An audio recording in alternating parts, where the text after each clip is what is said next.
Is the UK's home of discussion and debate from all perspectives. To stay up to date on the latest stories, make sure that you subscribe to the GB News channel right here on YouTube. You can watch us live 24/7 across the whole world. You can also check out exclusive content and catch up on previous episodes of your favourite shows.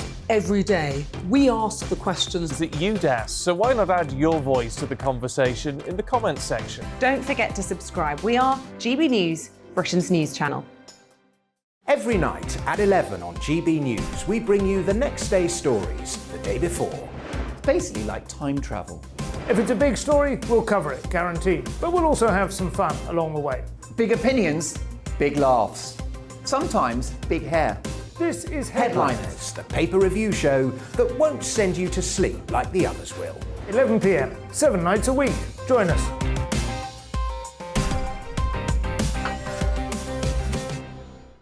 Hello there, I'm Eamon Holmes. And I'm Isabel Webster.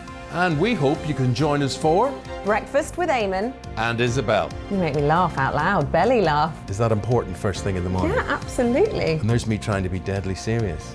News is a serious business. Yeah, I have to rein you in sometimes. Well, it doesn't stop us laughing at it. It doesn't stop us having an opinion on what's going on. Yeah. And it certainly will not stop us reflecting what you think. Weekdays from 6 to 9:30 on GB News.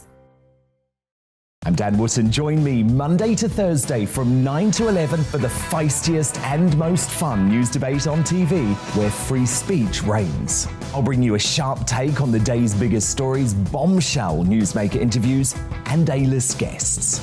And I guarantee you, no spin, no bias, no censorship, and no reason to go to bed. That's Dan Wootton Tonight, Monday to Thursdays from 9 on GB News.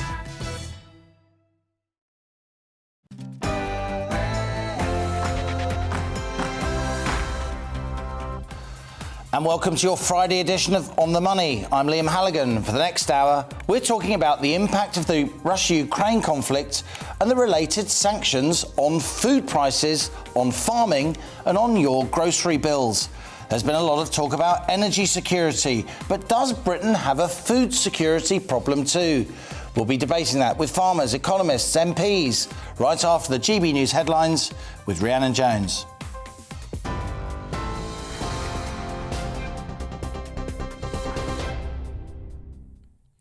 Thank you, Liam. It's 1:01. Your top stories from the GB newsroom. Ukraine says it won't give up its bid to join the EU as difficult ceasefire negotiations continue with Russia. In the west of the country, several blasts were heard in the city of Lviv, with the mayor saying missiles have hit an aircraft repair plant. No casualties have been reported. And in the city centre, striking images of more than 100 prams, pushchairs and car seats lined up to highlight the unknown number of children killed during the invasion. In Donetsk, in eastern Ukraine, a number of people were killed when a residential building was shelled. A missile also hit a residential area in the capital, Kyiv, ripping apart high-rise buildings. Former heavyweight boxing champion Vladimir Klitschko, who's in the capital with his brother, the mayor of Kyiv, says his country desperately needs help. Life is getting lost. Not just the infrastructure, life is getting lost. This is genocide of the Ukrainian population. You have to act now. Stop passively observing and stop doing business with Russia. Do it now. Journalist Lydia Hushva, who fled Kyiv and is now living in Dnipro in central Ukraine, says the city is flooded with military personnel. I'm from Kyiv originally, and now I'm in Dnipro. I'm checking every day if my flat still exists, which is in Kyiv. And I call my friends and ask if they're alive. Every street, some signs, some sandbags, some metal stuff to stop vehicles. And if you want to go outside the city, you see checkpoints, you see police in the city. Russia Today has had its licence to broadcast in the UK revoked with immediate effect. Ofcom says it's not satisfied that RT can be a responsible broadcaster. With its headquarters in Moscow, the company accused the media regulator of simply being a tool for the British government and that the public's being robbed of information. Former Ofcom advisor Martin Campbell described the decision as patronising. Okay, RT, Russia Today, there is a clue in the title as to what you're going to get. And the idea that no one can put it into perspective is a little bit crazy. So, I mean, like so many things that have happened because of this invasion, that it hasn't been handled very well. More than 150,000 people registered for the Homes for Ukraine scheme ahead of today's launch. The government programme aims to match refugees with people and companies who can provide accommodation for at least 6 months. Ukrainians with a sponsor here can start their visa application immediately. Those with no ties to the country will be matched at a later stage. In other news, demonstrations are being held in Dover, Liverpool and Hull to protest against the sacking of hundreds of seafarers by P&O Ferries. 800 staff were made redundant via video message after the firm made a loss of £100 million last year. Politicians and unions have condemned the move, with the Rail, Maritime and Transport Union seeking legal advice. Transport Secretary Grant Shapps told GB News the company must sit down and talk with employees. We understand that companies have to make money, otherwise they can't be in business. I mean, no problem with companies making a profit. And we understand that they may have to make changes. You do not treat your staff in that way. Pre-recorded, 30 minutes notice on a Zoom to tell you you've lost your job. In many cases of decades, people who've been working for P&O Ferries.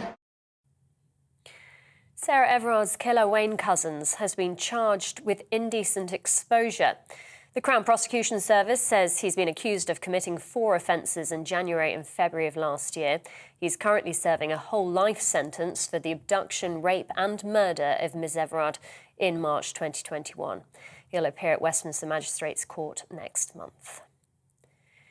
Bristol Rovers manager Joey Barton's on trial at Wimbledon Magistrates Court, accused of assaulting his wife. The incident allegedly took place at a house in southwest London in June last year. At an earlier hearing, the court heard his wife sustained a head injury. He's pleaded not guilty to the charges. The Chancellor says his priority for the future is to cut taxes. Rishi Sunak says the government has been dealing with back-to-back crises and he's promised to do what he can to ease the rising cost of living. He was speaking at the Conservative Party Spring Conference earlier. You know, my priority going forward is to cut taxes. I can't solve every problem. No government can solve every problem, and particularly when you're grappling with global inflationary forces, you know, they are somewhat out of my control. But as you saw a month or so ago when we announced a very significant intervention to help people meet some of the additional costs of energy bills, you know, where we can make a difference, of course I can. Rishi Sunak there. This is GB News. We'll bring you more as it happens. Now, though, it's over to Liam and On the Money.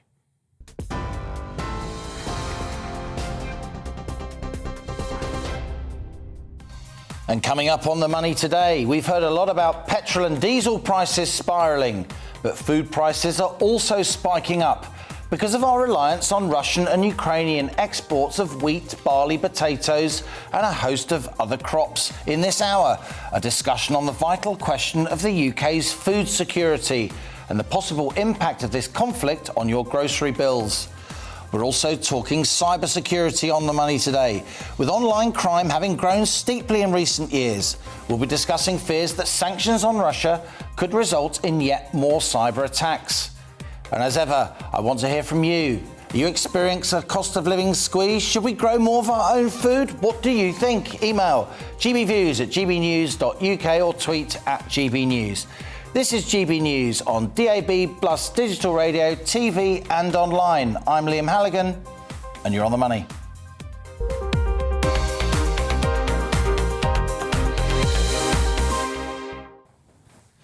Now, this Russia-Ukraine conflict hasn't led to direct military confrontation between Russia and the West, but it has sparked an East-West economic war. The US, UK and the European Union have imposed harsh sanctions on Moscow, blocking to varying degrees trade and financial flows in and out of Russia. Moscow, of course, has responded in kind. With Russia supplying over 10% of the world's crude oil, petrol prices have spiralled since Putin's invasion and related sanctions. The price of natural gas has also soared, sparking fears of even sharper increases in utility bills, seeing as gas is used to generate around 40% of the UK's electricity. But this East-West economic war extends way beyond energy, not least to food. Russia and Ukraine are major producers of wheat and other crops, millions of tons of which are usually shipped out via the Black Sea, which is now, of course, mired in conflict. Many leading sea freight lines are anyway now refusing to handle goods originating from Russia. And that's causing food prices to spiral upward, which means attention's turning to the UK's domestic food production. But with fuel and fertiliser prices also soaring, farmers' costs are soaring too, which makes homegrown food more expensive as well. Fertilisers made from a mineral called potash, produced in vast quantities by Russia and its ally Belarus, but now under export embargo. And that's why fertiliser prices around £600 per tonne earlier this month are now hurtling towards £1,000 a tonne, as farmers panic buy and both gas and potash prices surge. We're suffering serious agricultural inflation, says the National Farmers Union, and that's why, as fuel and energy costs soar, shoppers can expect, I'm afraid, for prices to rise at the supermarket and the corner shop too. Yes, we can grow our own food, but this East-West economic war means UK farmers' energy costs and the price of gas and potash used to make our own fertiliser are now skyrocketing. And if we're hit with shortages in the meantime, prices for shoppers will go up even more. And that's our On the Money debate today. Does the UK have a food security problem?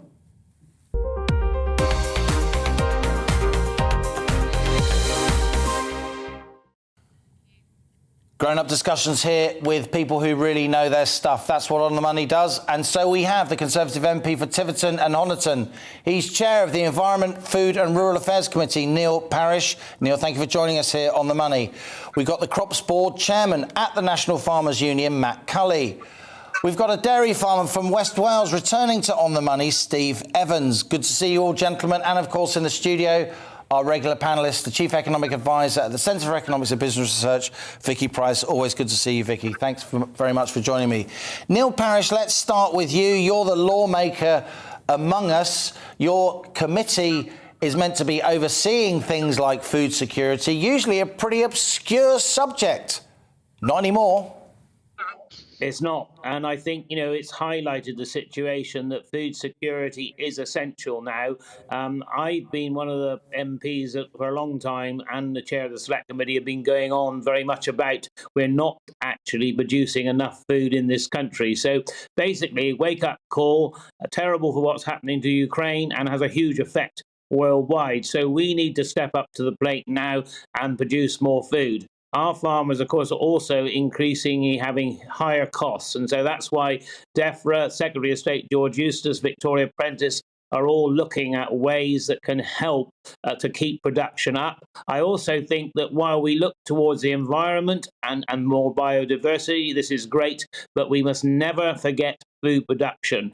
Food and energy now are the big issues. And of course, what Putin is the dreadful, things that Putin is doing in the Ukraine has shown us that we can't rely on Russian gas and energy, and we really have to put the sanctions on very hard. So let's produce more food.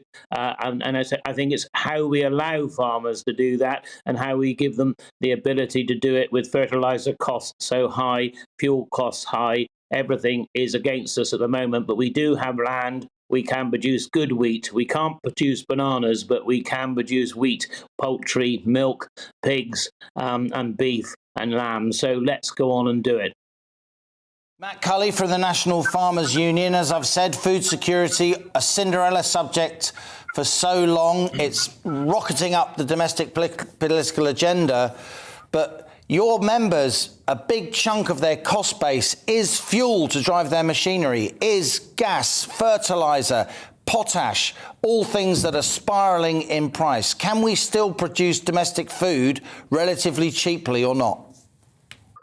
Well, I think fair to say it's so important that we talk about this in the context of what we're seeing in Ukraine and how appalling it is out there. And NFU totally recognises that. and we'll do everything we can to support the people of Ukraine and the farmers in the rural communities. But in terms of food production, we've had these price rises pre-Ukraine. So it's important to recognise that it's not just the Ukraine crisis. The Ukraine crisis exacerbated where we are, and we can produce food going forward. But this harvest is not the one that the crisis is going to come from. The potential is the 2023 harvest, where we are going to see massive resilience that's flown out of our industry, and we will now be looking at incredibly high fertiliser costs that really do not stack up against the current 2023 wheat harvest costs. Steve Evans, you're a dairy farmer in West Wales. Welcome back to the show. It's so important we talk about food security. We try and do it quite often here on The Money. Do you think the political and media class in the main are listening? Do you think they get it? No. Unfortunately, no. Look, we have the tools, we have the will to produce food, to feed people. What is rapidly becoming the problem is cash flow. And you talk about the fertilizer situation. I mean, look, the die is cast for this season. I may need to order one more load of fertilizer for sort of mid-late summer to grow grass, what have you. But essentially, the die is cast. The cost is there. I'm now looking. Traditionally we would buy fertilizer late autumn. For next season or the early part of next season. I'm now looking at all options in terms of how I can sort of structure the payment around that fertilizer. Fertilizer companies or feed companies that supply fertilizer, they're looking at all kinds of options around splitting payments across 3, 5, 6, 9, 12 months even, because I have to keep cash in our business to make sure that if there are any shocks within the business, I've got cash here to cover it. Now, just tell us how fertilizer prices have changed, if you don't mind. What are you paying for fertilizer now compared to this time last year? 240 to 280 pounds a tonne this time last year. We're now, what I arranged last autumn was 670. And we're now looking at around the 830. Urea, which we traditionally use in the spring, is around £1,000 a tonne. So it's a battle, and I think, like I said, we have the tools, we have the will. What we're being challenged on is cash all the time, and just coming back to the gentleman earlier on, in terms of talking about Mr. Eustace, George Eustace came out yesterday and said it's okay, single farm payments are reducing, but the uplift in value of the produce is covering off that gap. That is false. It's going up in value, but there was no mention in his statement or in what he said around, well, hang on, input costs are outstripping the rise in the value we're getting for those products. So what you're saying, Steve, is the single farm payment, the subsidies to farmers, in other words, are falling. The Agricultural Secretary, George Eustace, is saying, oh, but you're getting more for your product, so that's fine, stop moaning. But then you're saying, rightly, that what about our input costs? So our margins are being totally squeezed. Just hold that thought, Steve. Vicky Price, let's come to you. We are going to carry on this important discussion after the break. But what do you make of this? You've been a very senior economist in Whitehall. Do you think this is on the government radar, this food security issue, given that energy security is really hogging the headlines? Well, we may be calling it food security, but actually what we're going to be seeing is a very substantial increase in prices. And I think people aren't going to like it. They're already not liking it. So the government is going to have to react. So I think that's where it's going to come from. Yeah. And the question is, of course, how do you structure the whole agricultural sector in the future? I mean, remember, of course, payments have been reduced. And, of course, farmers have been encouraged not to farm the land and to become more environmentally conscious and leave it for the enjoyment of others or whatever. because of course we have net zero targets and all that sort of stuff. Well, that's going to have to be rethought, and it's going to have to be rethought very significantly, a little bit like what we're doing with energy. You and I talk often, Vicky. I've never heard you say that, with all respect, I've got a lot of respect for you, it's why you're always on the show. I've never heard you say that firmly. Net zero is going to have to be rethought. Well, how we get to it will have to be rethought. There's no doubt that we need to do something about the environment and climate change, no doubt about it. But have we been going around it, about it the right way is the question. Do we need to rethink how we get from here where we are, and in the meantime, not actually really killing our ability to produce food, be self-reliant up to a point, and also, of course, have the energy that we need. So I think those two need to balance themselves out in a different way than what we thought about so far. Just before the break, let's go back to Neil Parish. You run the Environment Select Committee in the House of Commons. You are a politician to your fingertips. Do you think your Prime Minister, the Cabinet, is reconsidering net zero in a serious way? Do you think they're going to roll back on those targets in order to achieve more energy security, more food security? Putin and the destruction of the Ukraine and killing innocent women and children, you've got to step up to the plate both on producing food and producing energy. And if we've got to row back slightly on our targets, let's do it in order to settle the situation in Ukraine. Because I think also the Secretary of State is looking for organic fertilizers from these big biodigesters, drying that. There's a future for that. And of course, in the meantime, we will need to produce our food. So I think government is looking seriously at it. And I would ask the public to bear with us because, our priorities change when you have a dreadful war like this. And we must sanction Russia properly. And the way to sanction Russia properly is not to buy its energy. And so, therefore, we have to deal with both food and energy. Ukraine is a great basket, bread basket of the world. That will affect the situation. We want to help the Ukrainians as well. But in the meantime, we must produce food in our temperate climate and get on with it. And I've been saying this not just now, I've been saying it all along. The agriculture bill didn't have enough agriculture and food production in it. So this is a time for us to rejig that. You have indeed, Neil. I was watching that legislation closely. I bet you're not happy to be proved right. We will keep this discussion going with my expert panel. Has the UK got a food security problem? We'll be bringing in a farmer from Buckinghamshire to join our farmer in West Wales. Stay with us. You're on the money.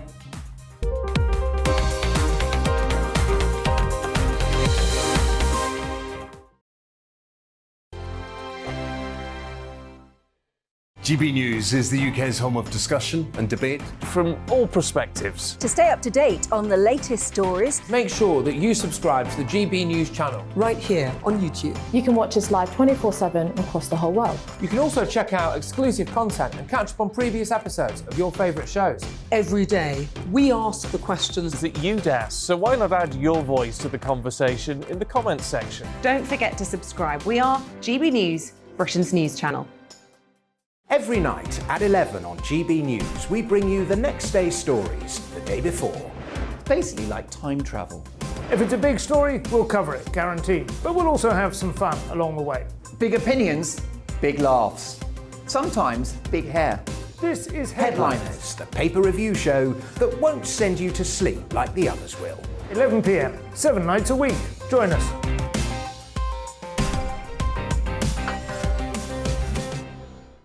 Hello there, I'm Eamon Holmes. and I'm Isabel Webster. And we hope you can join us for Breakfast with Eamon and Isabel. You make me laugh out loud, belly laugh. Is that important first thing in the morning? Yeah, absolutely. And there's me trying to be deadly serious.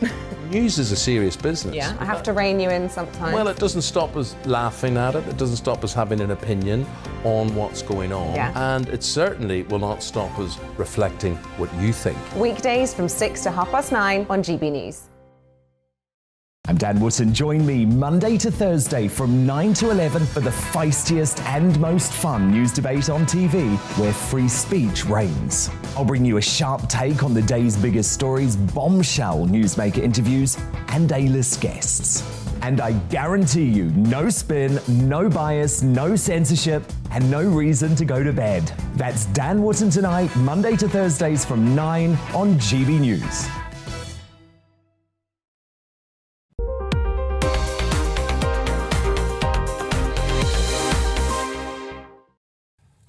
Welcome back. You're on the money. It's 1:23 now as the Russia-Ukraine conflict continues. Fuel and fertiliser prices are soaring, which means farmers' costs are also spiralling upward, making homegrown food more expensive. Today we're discussing, does the UK have a food security problem? With my expert panel. Joining us now is Mark Summers, a farmer from Buckinghamshire. Mark, great to have you on the show.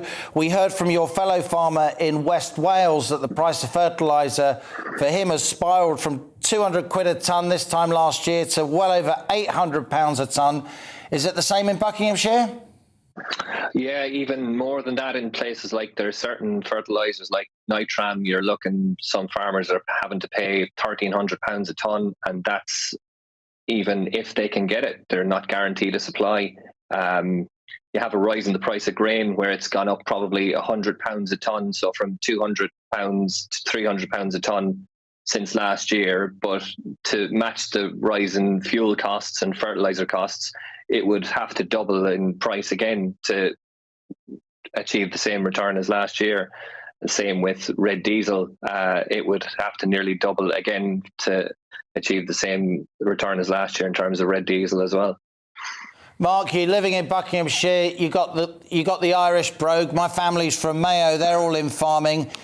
I follow the Irish media. There's a lot more emphasis on farming, on food security, not so much here in the UK. I think that's about to change, don't you? I think it should change.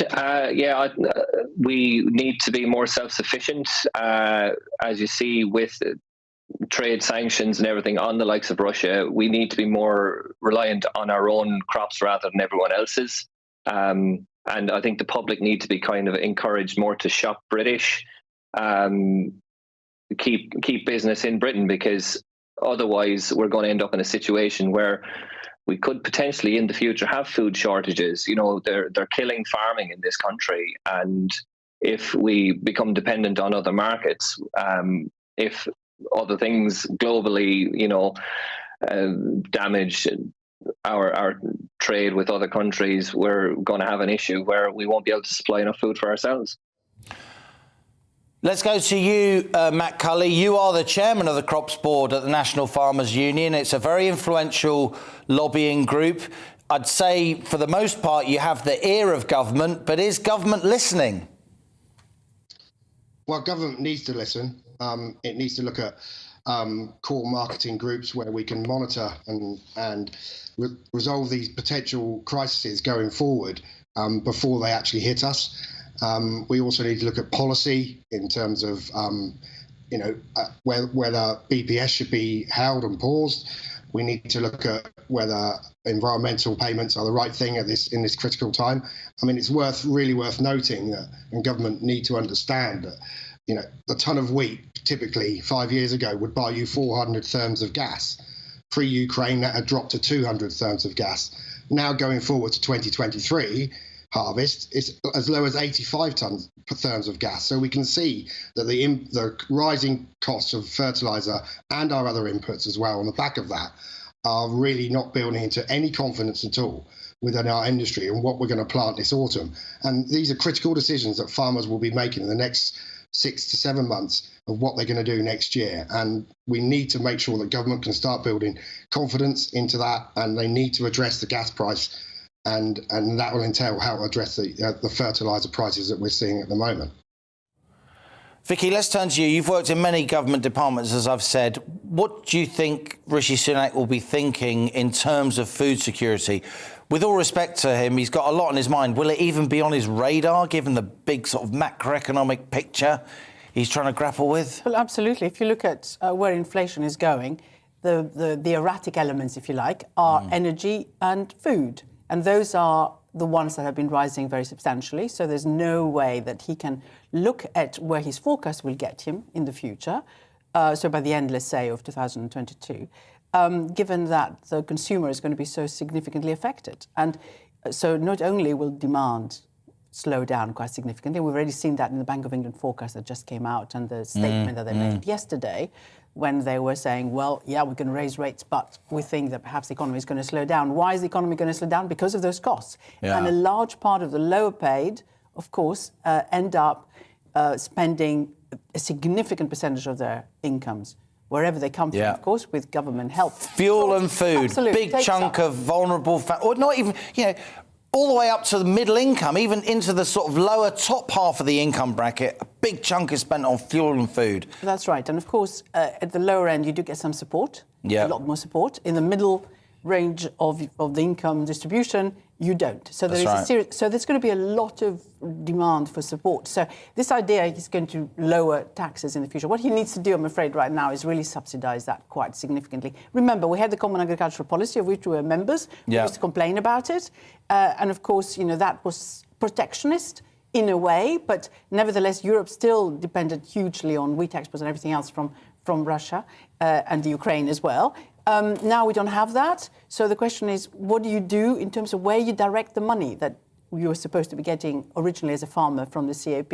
And I think for the moment, the plans aren't quite right, and he will need to think about that very significantly, because otherwise I think it's going to get very low growth and not enough taxes anyway to finance whatever it is he wants to do, like the National Health Service. Well, you and I are going to be discussing all that in the next hour from 2 till 3 in our Spring Statement on the Money special look-ahead programme. But Vicky Price, thanks for now. And thanks to all my other guests. We had Matt Cully of the National Farmers Union. We had Steve Evans, a farmer in West Wales. We had Mark Summers in Buckinghamshire, and we had Neil Parish, the chair of the Commons Environmental Affairs Select Committee. Thanks to all of you. Now, this cost of living crisis isn't just impacting families, of course, it's also causing problems for farmers, and GB News Northern Ireland reporter Doogie Beattie has been down on the farm in his native Northern Ireland, in Ballygowan, in County Down. Doogie, great to have you on the show. What's the mood? The mood in Northern Ireland is not very good in and around farming. I mean, this farm that I'm on now is a family farm, and farms are being run like a franchise, and they're being run by the public sector. And then they impose legislation and regulation on these farms. And then on top of that, we then had the Europeans that were imposing more regulation and legislation on them. They have to live up to those in order for their food to make it. The problem being is that these farms aren't producing enough money to support, say, 3 people. So one of them has to go out to a part-time job and come back. So if you added up his hours, would he be even making the minimum wage? We very much doubt it. I listened to your panel and they were talking about cash flow, and that's exactly where farms are heading. Everything they have, it is high product and very low margins, and they are being squeezed and squeezed by legislation and regulation. In Northern Ireland, that's got far worse with the protocol, of course. And I spent yesterday on the farm having a look at some amount of goods that have to be replaced on a regular basis. And just when you add up how much money is going out of a farm in, say, a 2 or 3 year basis, you will be quite surprised. Farming is not and never has been a romantic, easy life. Being at one with nature has a price. Food production is a multi-million-pound business. With so much physical work on a farm, machinery can be costly. Tractors are over £50,000 a piece.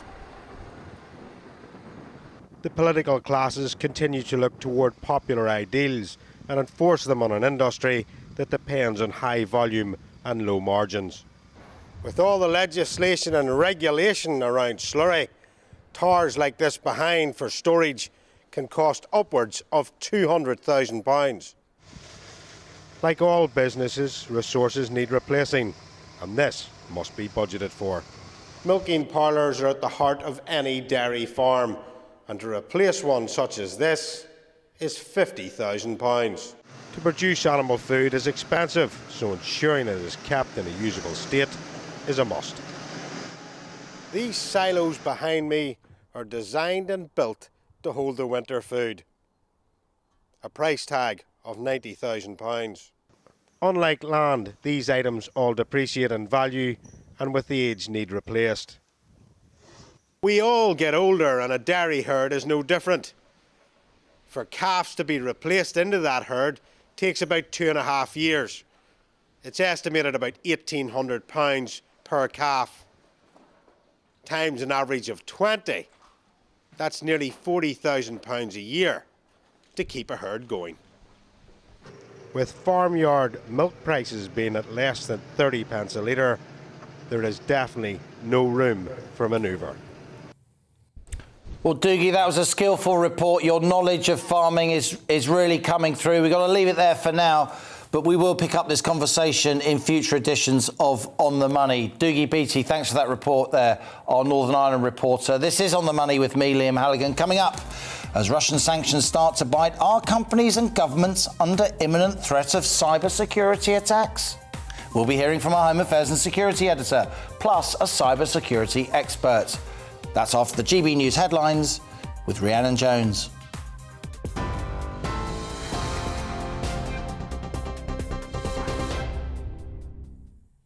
It's 1:34, your top stories from the GB newsroom.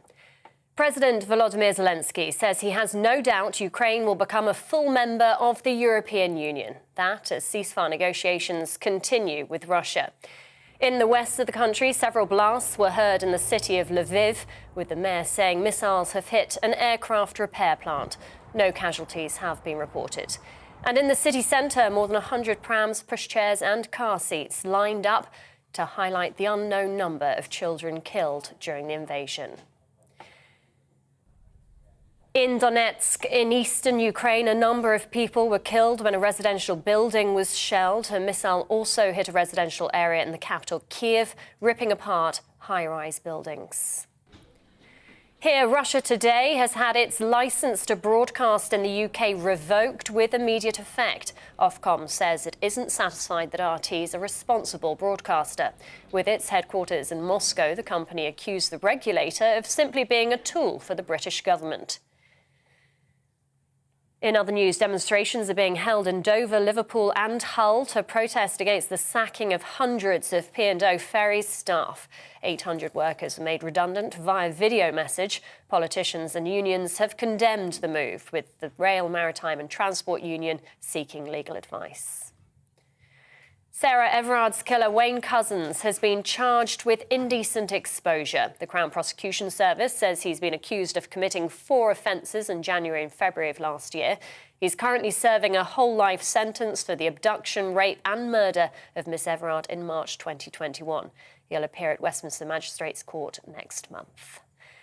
TV Online and DAB Plus Radio, this is GB News. It's back to Liam and On the Money in just a moment.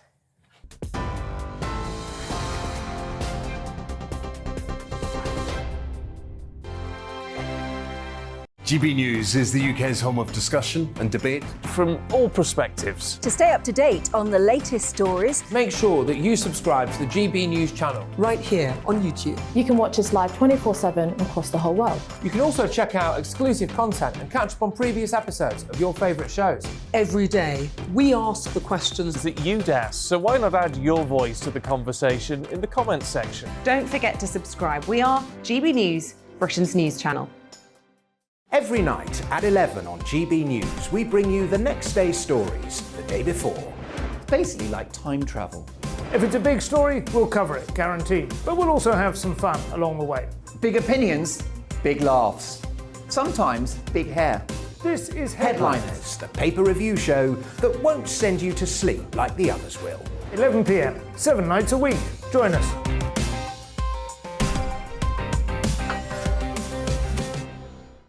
Hello there, I'm Eamon Holmes. And I'm Isabel Webster. And we hope you can join us for Breakfast with Eamon and Isabel. You make me laugh out loud, belly laugh. Is that important first thing in the morning? Yeah, absolutely. And there's me trying to be deadly serious. News is a serious business. Yeah, I have to rein you in sometimes. Well, it doesn't stop us laughing at it. It doesn't stop us having an opinion on what's going on. Yeah. And it certainly will not stop us reflecting what you think. Weekdays from 6 to 9:30 on GB News. I'm Dan Wootton. Join me Monday to Thursday from 9 to 11 for the feistiest and most fun news debate on TV, where free speech reigns. I'll bring you a sharp take on the day's biggest stories, bombshell newsmaker interviews, and A-list guests. And I guarantee you, no spin, no bias, no censorship, and no reason to go to bed. That's Dan Wootton Tonight, Monday to Thursdays from 9 on GB News.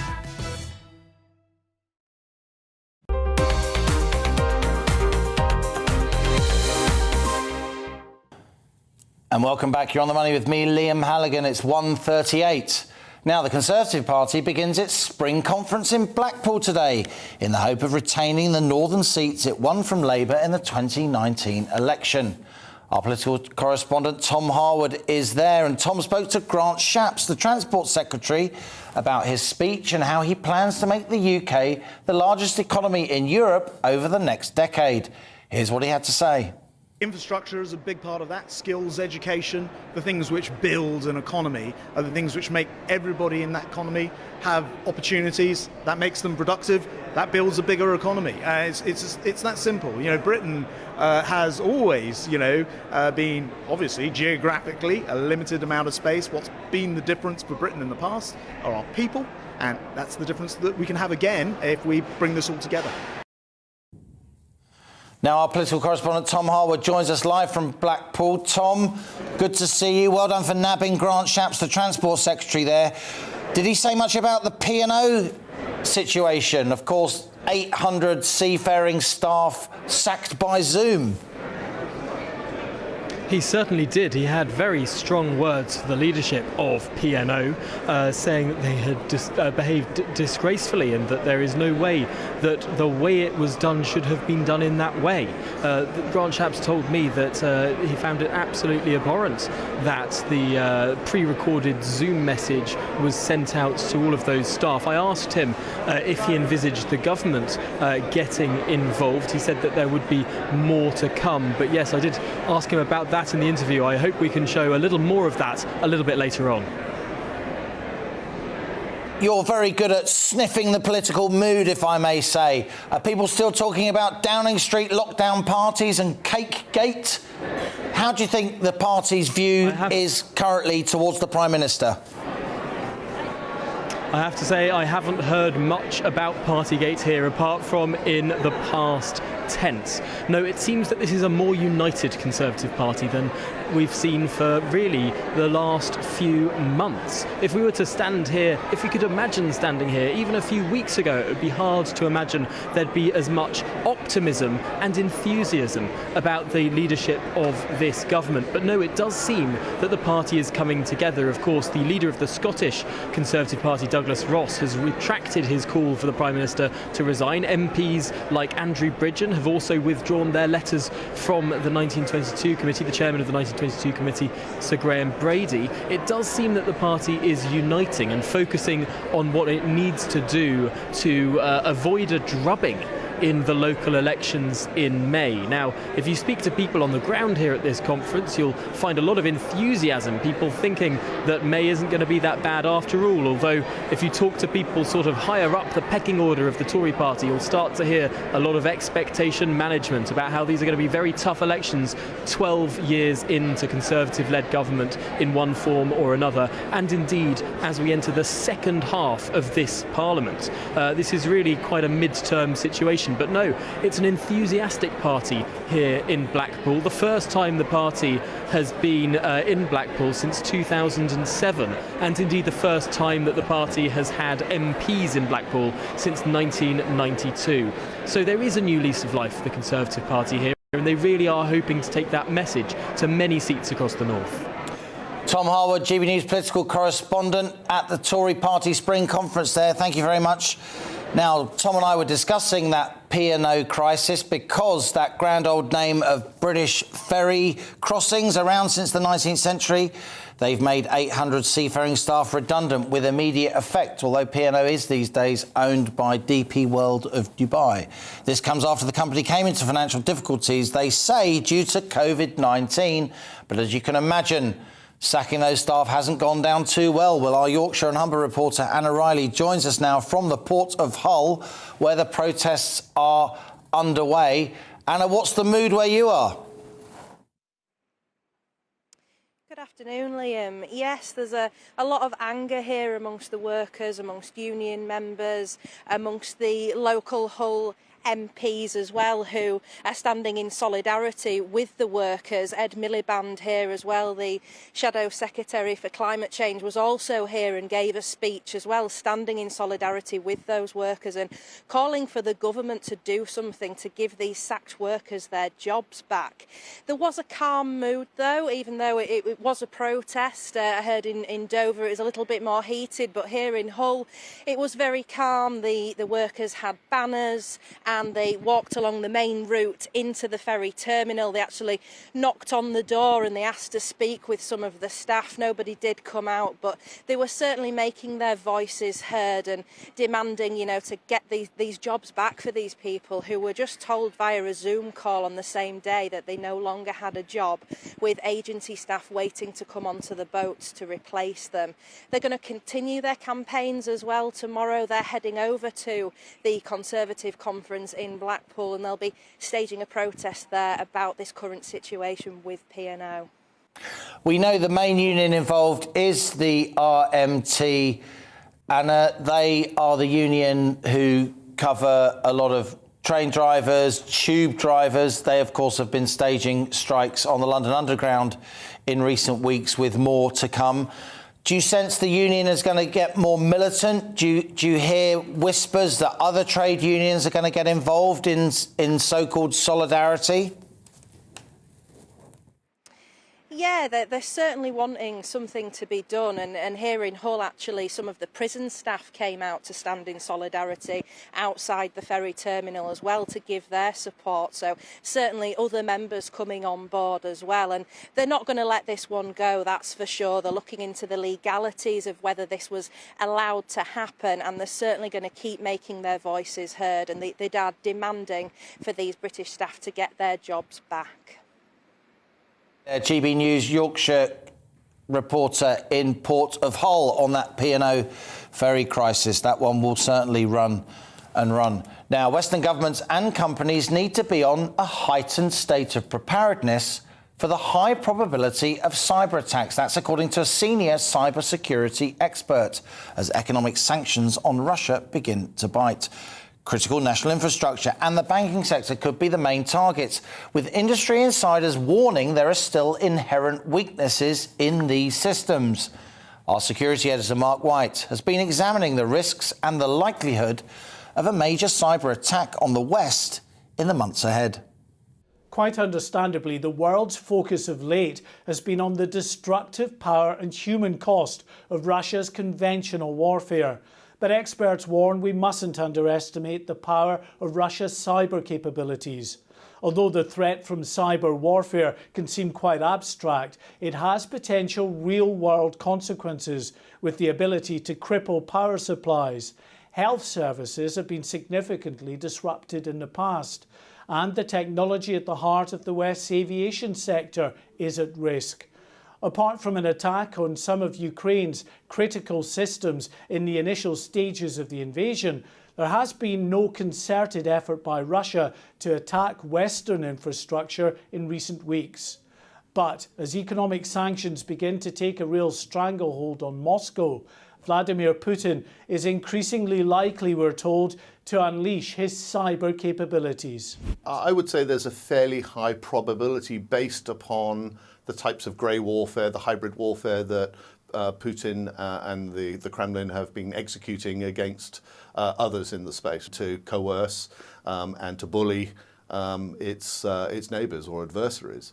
I think it's a weapon that's being held in reserve right now, but we certainly need to be on a heightened level of preparedness. The West's banking sector is also at risk, especially as Russia has been kicked out of the SWIFT international payment system.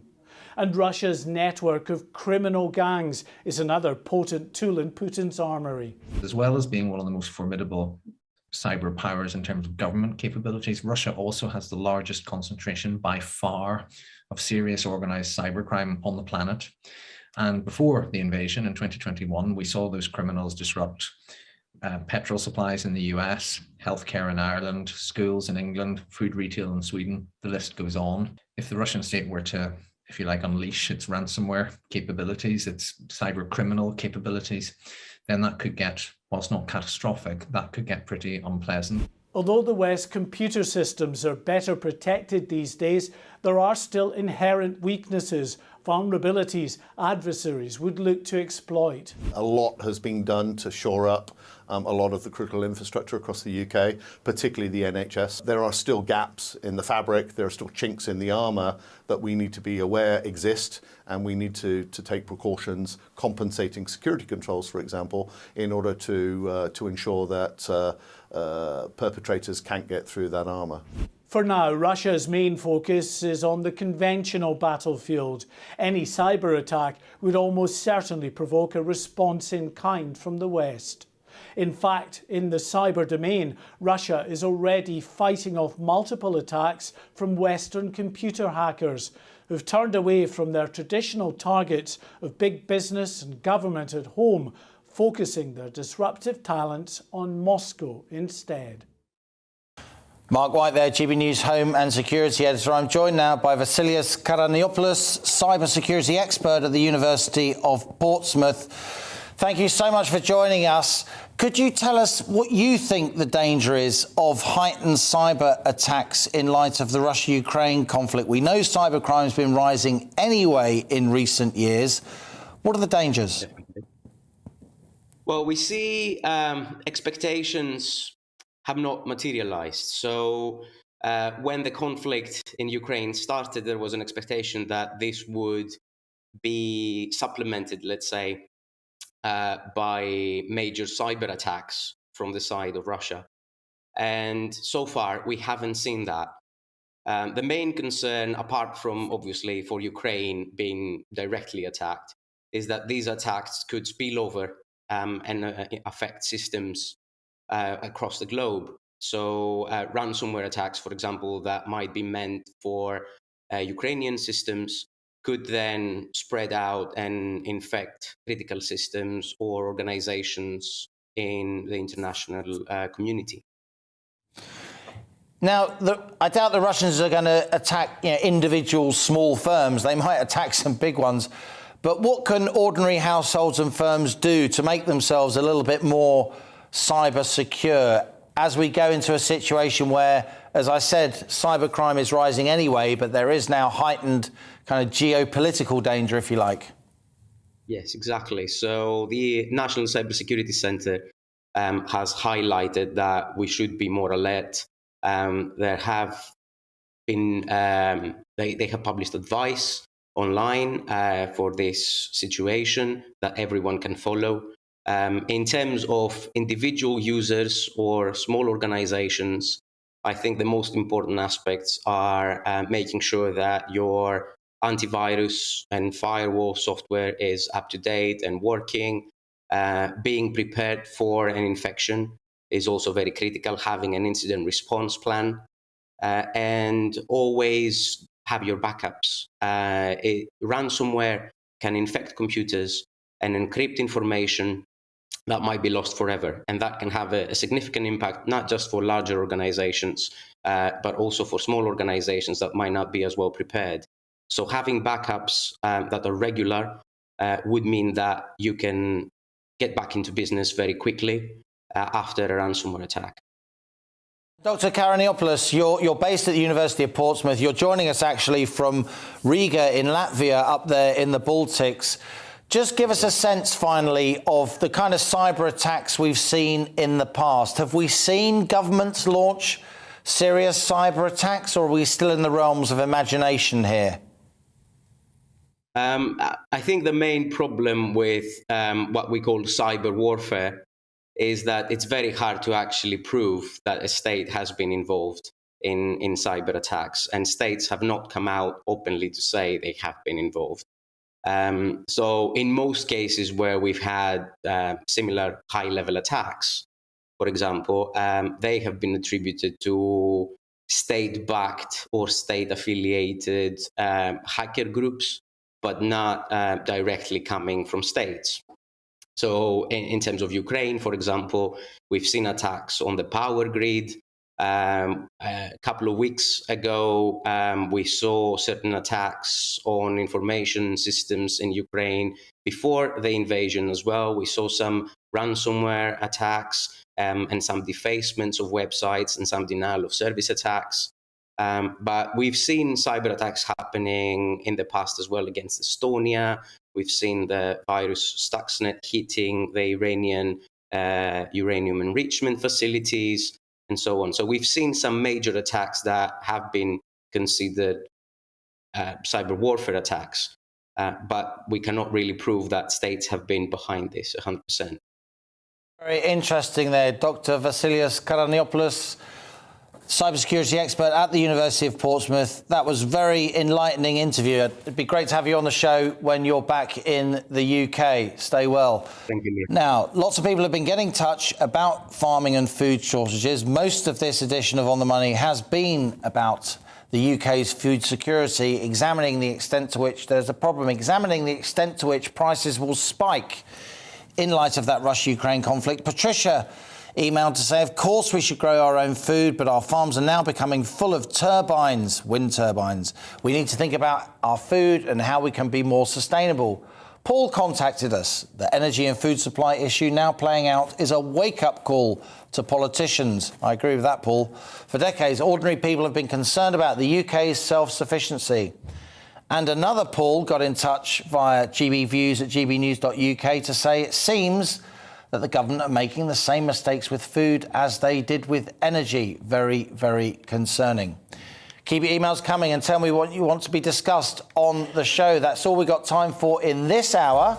But don't go away. Stay with us, as after the break, it's a spring statement look ahead on the Money special. We're focusing on how to beat the squeeze. We're talking about the big choices facing Rishi Sunak, asking what the Chancellor can do for us when he stands up in the House of Commons for his spring statement on Wednesday next week, the 23rd of March. Plus, I'll be showing my exclusive interview with Kwasi Kwarteng MP, Secretary of State for Business, Energy and Industrial Strategy. His first ever sit-down interview as Energy Secretary at this crucial moment. So stay with us. This is GB News on DAB+, digital radio, TV and online. I'm Liam Halligan. And that, for now, was On the Money. Hello, I'm Alex Deakin with your latest weather update from the Met Office. A sunny day today, and there's more of that to come tomorrow as well. Feeling pretty warm by the afternoon. Just a bit more breeze picking up across the northwest of Scotland. The isobars pinching together here, but otherwise high pressure dominating our weather. Through high pressure, the air is sinking, and so we're not going to see much in the way of cloud. A little bit bubbling up through the day, maybe some misty conditions on the east coast of Northern Ireland, perhaps the southwest of Scotland. The sunshine a little hazy in northern Scotland, where there is a breeze blowing, but otherwise it's dry, it's fine, the winds are light, and after what was a bit of a chilly start this morning, temperatures picking up through the afternoon, widely into the teens. 16, 17 and 18 is just about possible. Through this evening, however, if you're heading out, just bear in mind temperatures will drop sharply, so it'll turn pretty cold pretty quickly. The breeze will pick up across southern parts of England and Wales and strengthen further over northern Scotland. And with more wind around, won't see as much fog, and it won't be quite as cold. Temperatures holding up above freezing in towns and cities, but some mist and low cloud is likely across parts of northeast England. That will make for a bit of a grey start here on Saturday. A chilly start generally, but a cracking start again if you like blue skies. A sunny day, but with more of a breeze, certainly across the south. Perhaps not feeling quite as warm as today, but in Scotland temperatures will be higher, and we could, in the Highlands, get up to 19, possibly even 20 Celsius for the first time this year. It'll turn quite cool quite quickly again on Saturday evening, so again just bear that in mind. If you're heading out, it will turn pretty chilly after a fine afternoon. The breeze continues to keep temperatures up a little bit overnight and stop a frost forming too widely, but there will be some pockets of frost on Sunday. A cloudier day for eastern England on Sunday with some showers for East Anglia, but otherwise dry and bright, but again a little cooler come the afternoon.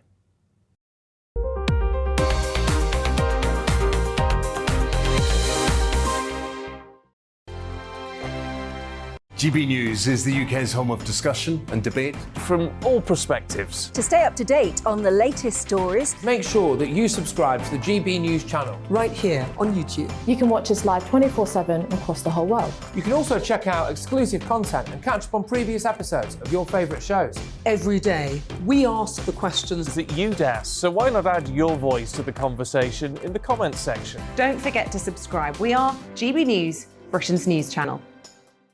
Every night at 11 on GB News, we bring you the next day's stories the day before. It's basically like time travel. If it's a big story, we'll cover it, guaranteed. But we'll also have some fun along the way. Big opinions, big laughs. Sometimes big hair. This is Headliners, the paper review show that won't send you to sleep like the others will. 11 p.m, 7 nights a week. Join us.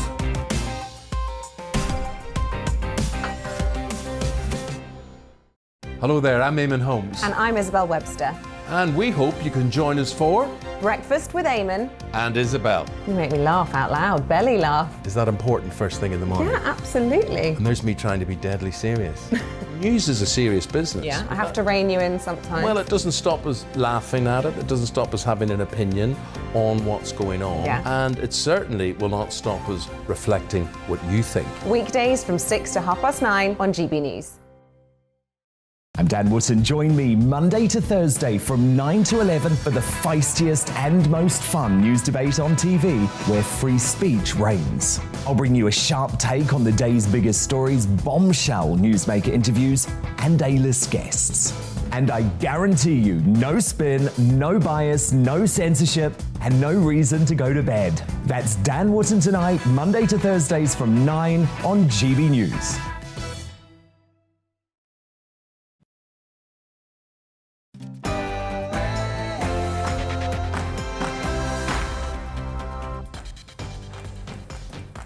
Hello and welcome to this GB News On The Money Beat the Squeeze special, a spring statement look ahead.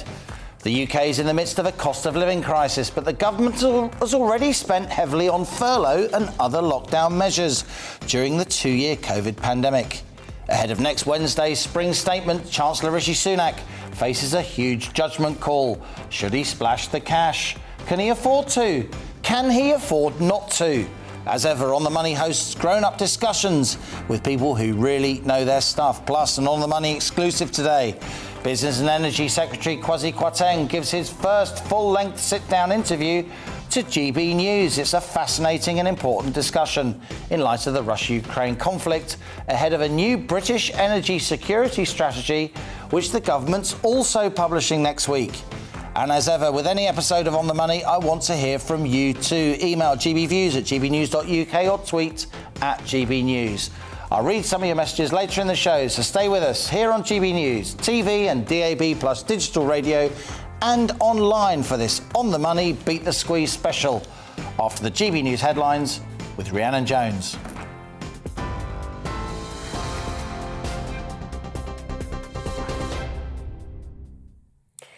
Thanks, Liam. It's just gone 2 o'clock. Your top stories from the GB newsroom. Ukraine's President Volodymyr Zelensky says Russian forces are blocking humanitarian corridors to the city of Mariupol. As ceasefire talks continue with Russia, he also added he has no doubt that Ukraine will become a full member of the European Union. His comments come after several blasts were heard in the city of Lviv, with the mayor confirming missiles had hit an aircraft repair plant. No casualties have been reported. In the city centre, more than 100 prams, pushchairs and car seats have been lined up to highlight the unknown number of children killed during the invasion. In Donetsk, in eastern Ukraine, a number of people were killed after a residential building was shelled. A missile also hit a residential area in the capital, Kyiv, ripping apart high-rise buildings. Former heavyweight boxing champion Vladimir Klitschko, who's in the capital with his brother, the mayor of Kyiv, says his country desperately needs help. Life is getting lost. Not just the infrastructure, life is getting lost. This is genocide of the Ukrainian population. You have to act now. Stop passively observing and stop doing business with Russia. Do it now. Meanwhile, the Russian president has appeared at a rally in Moscow addressing the so-called special operation in Ukraine. Vladimir Putin delivered a speech to a packed stadium, thousands of people gathering for the 8th anniversary since Russia took over control of Crimea. It's just over 3 weeks to the day since Russian troops invaded Ukraine. And Russia today has had its licence to broadcast in the UK revoked with immediate effect. Ofcom says it's not satisfied that RT can be a responsible broadcaster.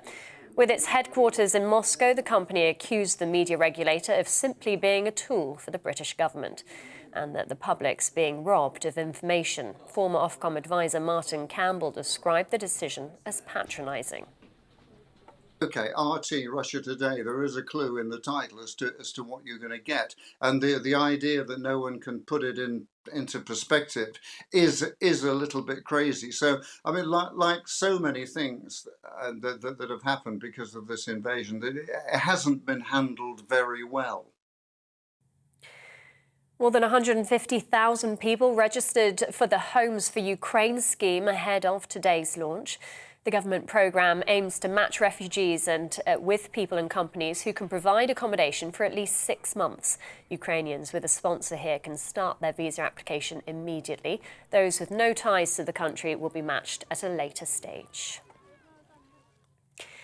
In other news, demonstrations are being held in Dover, Liverpool and Hull to protest against the sacking of hundreds of seafarers by P&O Ferries. 800 staff were made redundant via video message after the firm made a loss of £100 million last year. Politicians and unions have condemned the move, with the Rail, Maritime and Transport unions seeking legal advice. Transport Secretary Grant Shapps told GBNews the company must sit down and talk with employees. We understand that companies have to make money, otherwise they can't be in business. I mean, no problem with companies making a profit. And we understand that they may have to make changes. You do not treat your staff in that way.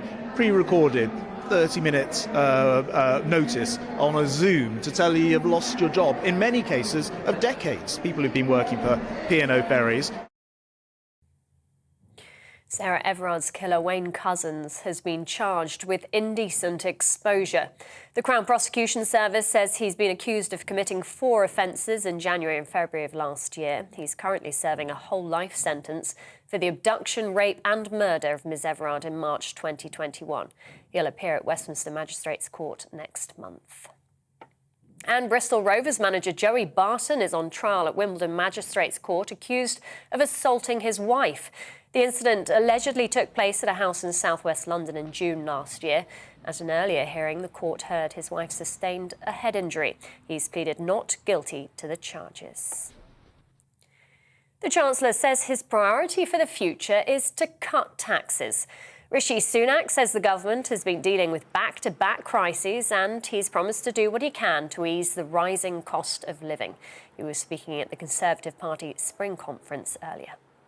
You know, my priority going forward is to cut taxes. I can't solve every problem. No government can solve every problem, and particularly when you're grappling with global inflationary forces, you know, they are somewhat out of my control. But as you saw a month or so ago when we announced a very significant intervention to help people meet some of the additional costs of energy bills, you know, where we can make a difference, of course I can. Rishi Sunak there. This is GB News. We'll bring you more as it happens. Now it's back to Liam with his On the Money Beat the Squeeze special.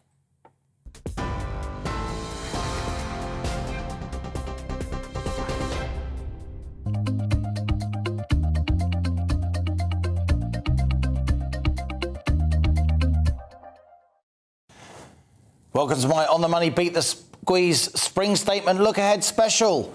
The UK is in the midst of a cost of living crisis, and ahead of this Russia-Ukraine conflict, prices were already rising at their fastest pace in 30 years, with inflation at 5.5%. But harsh Western sanctions on Russia and Moscow's countermeasures have sent global oil, gas and other commodity markets into orbit, with the price of fuel and food spiralling, adding to our already serious cost of living squeeze. Now, as living standards fall for millions of households, Rishi Sunak's coming under pressure to do more to help struggling families in his spring statement. That's next Wednesday, the 23rd of March. Designed as a mini-budget, the Chancellor's spring statement is taking on huge importance in light of this military war between Russia and Ukraine and the related East-West economic conflict.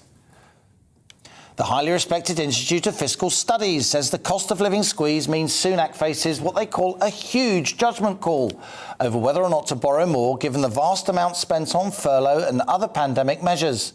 As fuel and energy prices rise, will the Chancellor do more to protect those on moderate incomes from those rising energy costs, asks the IFS. If not, the public faces the biggest hit to household incomes, at least since the 2008 financial crisis. Consider also that 1 in 5 workers are employed by the public sector, including doctors, nurses, state school teachers. As the cost of living rises, the Chancellor will need to find more money, says the IFS, to avoid a painful public sector pay squeeze. There are around 5.7 million public sector workers, and even before this Russia-Ukraine conflict, inflation was heading for 7% this year. If public sector pay is to keep up with those price rises, the Chancellor needs to find an extra £10 billion, says the IFS. That's equivalent to an extra 2 pence on the basic rate of income tax. Now, during the COVID pandemic, our youthful Chancellor borrowed heavily to fund those anti-COVID health measures and support schemes. But now this Russia-Ukraine conflict and related sanctions have put our public finances under huge pressure once more. As inflation rises and living standards slide for millions, what can the government actually afford to do? And that's our question during this On the Money Spring Statement Preview Special. Can Rishi Sunak counter the cost of living squeeze?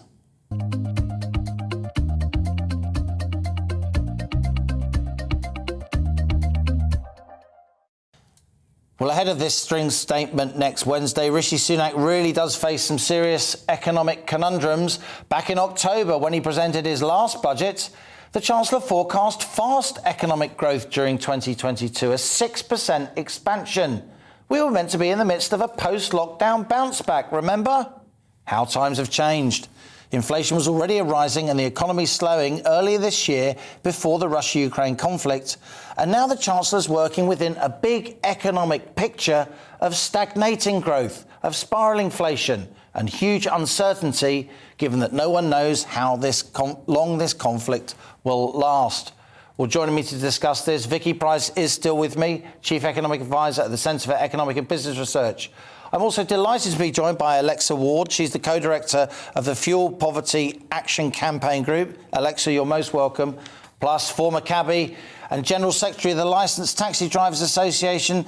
He's almost becoming a friend of the show. It's Steve McNamara. And I'm joined down the line by Michael Jacobs, Professor of Political Economy at the University of Sheffield. Let's start with you, Michael. Thanks so much for joining me here on The Money. You're a much respected voice within the Labour Party. You've advised former Labour leaders and chancellors for many years. I think even you would say that Rishi Sunak, a Conservative chancellor, faces some pretty tough choices before his Wednesday statement. Well, I don't think they're as tough, actually, as some people are making out. Remember that the Chancellor has quite a lot more money than he was expecting to have. You said that giving public sector pay workers a rise would cost an amount that would be equivalent for 2p on income tax. But he's already got twice that amount from having frozen the income tax thresholds last year, and that's going to be worth more to him because wages have risen a little bit more because of inflation than we'd be expecting. So he is expected to have £13 billion extra over and above the £8 billion that he thought he was going to have anyway from last year. So he has more money to spend, which means that he doesn't need to raise taxes to be more generous. And the reason why I don't think it's a huge judgment call is that anybody with half a heart would have to say that at a time when so many people are experiencing real pressures because of the inflation rate and because wage rises and benefit rises are not going to keep in line with inflation, that he should do something to help them. And he's got an obvious way of doing it, which is that every spring the benefit rates, universal credit and so on, and pension rates are raised in line with inflation. but not current inflation, inflation last October. Now, last October, inflation was only 3.1%. It's now running at 7%, possibly much more over the next few months. So he should clearly uprate pensions and benefits by the current rate of inflation and not the rate that we happened to have last October. And he could do that with the money he's already got. Vicky Price, Michael Jacob makes a very pertinent point. Let's just unpack it a little bit for viewers and listeners. What he's saying is because there's more inflation, because the Chancellor has more fuel duty, because fuel prices have gone up on our petrol and diesel. He has more money from VAT because prices have been going up. He has got a little bit of fiscal room for manoeuvre in order to be more generous. Do you agree? I think that's absolutely true. But of course, if you're looking at the economy and how it might do over the next year, he may also at the same time have slower growth than he had originally put in. Because he was predicting 6% growth in 2022, which generates lots more tax revenue, means you spend less on benefits. It's going to be less than that, isn't it? Indeed, and when the OBR, the Office of Budget Responsibility, which is the sort of official forecasting body which looks at how much you can afford to spend, how much you're going to be receiving, depending on the type of growth you have, are they going to be looking at that forecast again? And that economic forecast isn't going to be anything like as high as had been expected earlier. And these growth numbers, we discuss them a lot, but that really is the big picture context, isn't it, in which all these other fiscal tax and spending decisions are made. Alexa Ward, you join us from the Fuel Poverty Action Campaign Group. You're more than welcome here. Tell us what you want to see in the spring statement. The Chancellor would say he's already giving lots of households a huge amount of help with their fuel bills, with their utility bills. A £9 billion package he unveiled just a few months ago. Is it enough? Absolutely not, Liam. The £9 billion package only translates to a very little amount for households. When households are expected to see energy bills that are going to be upwards of £2,000 per annual. Yeah. And that's an average. And that's an average, Yeah. and maybe up to 3,000 in October. Having a 200 quid loan that you're going to have to pay back is not helping households who are very scared about how they're going to be able to keep their home warm, very scared about how they're going to be turning on the lights.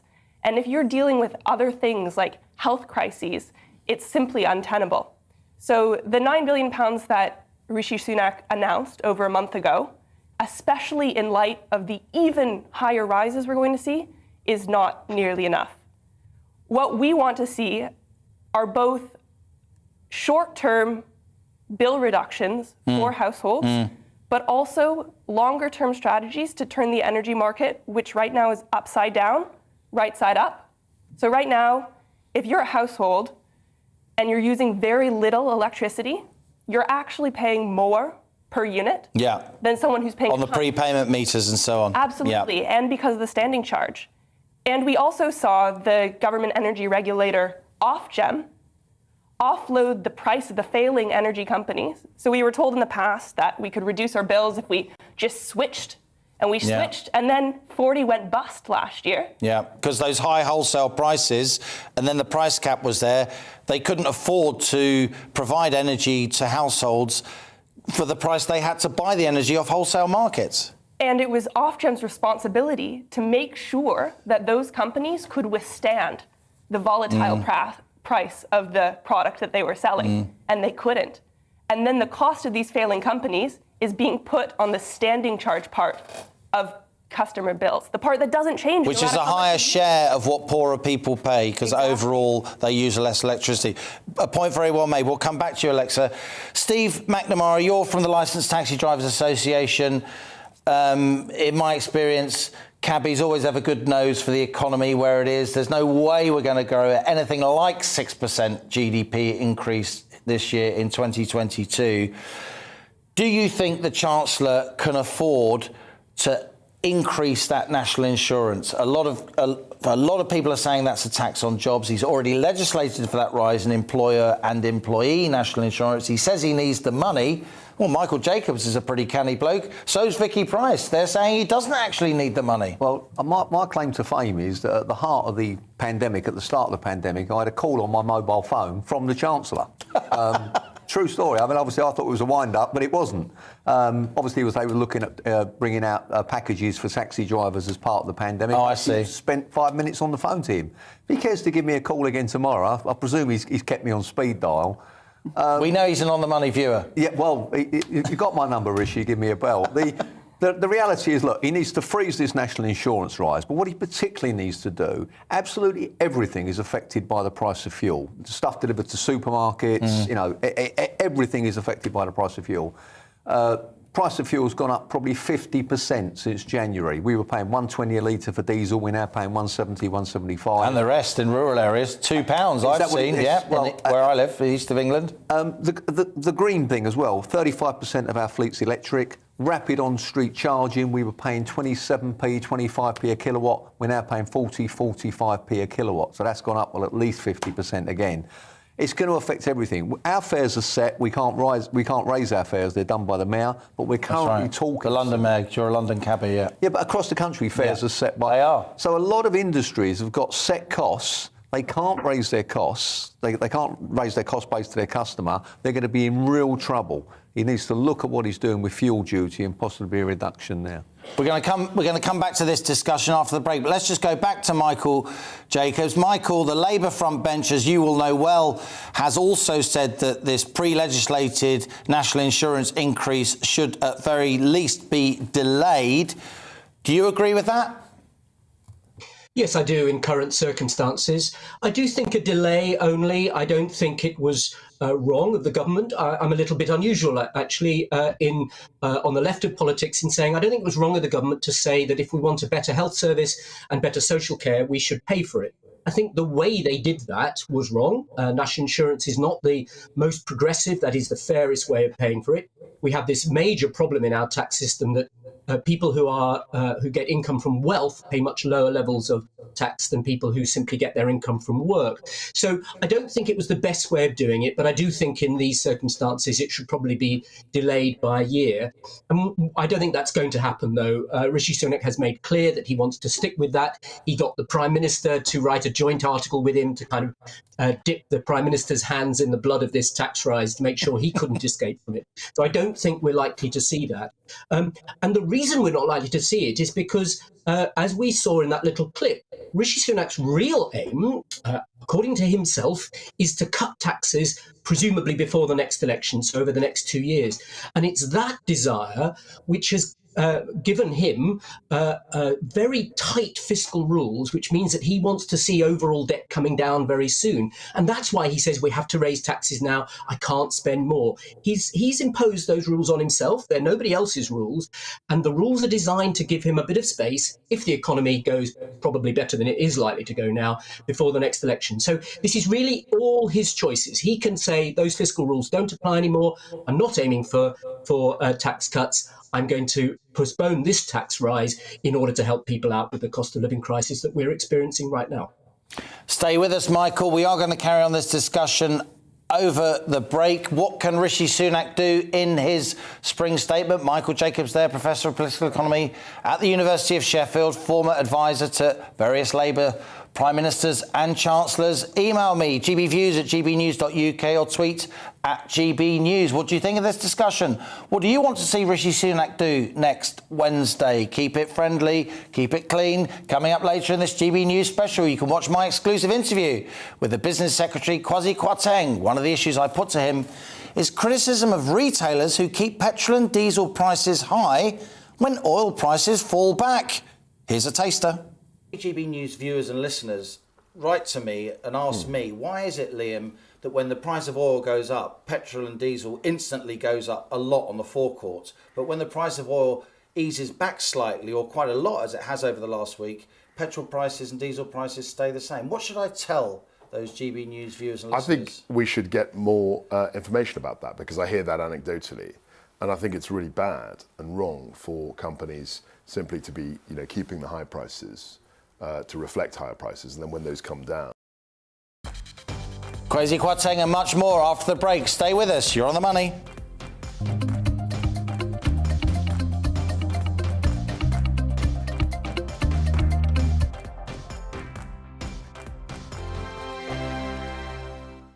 GB News is the UK's home of discussion and debate. From all perspectives. To stay up to date on the latest stories, make sure that you subscribe to the GB News channel. Right here on YouTube. You can watch us live 24/7 across the whole world. You can also check out exclusive content and catch up on previous episodes of your favourite shows. Every day, we ask the questions that you'd ask, so why not add your voice to the conversation in the comments section? Don't forget to subscribe. We are GB News, Britain's news channel. Every night at 11 on GB News, we bring you the next day's stories the day before. Basically like time travel. If it's a big story, we'll cover it, guaranteed. But we'll also have some fun along the way. Big opinions, big laughs. Sometimes big hair. This is Headliners, the paper review show that won't send you to sleep like the others will. 11 p.m, 7 nights a week. Join us.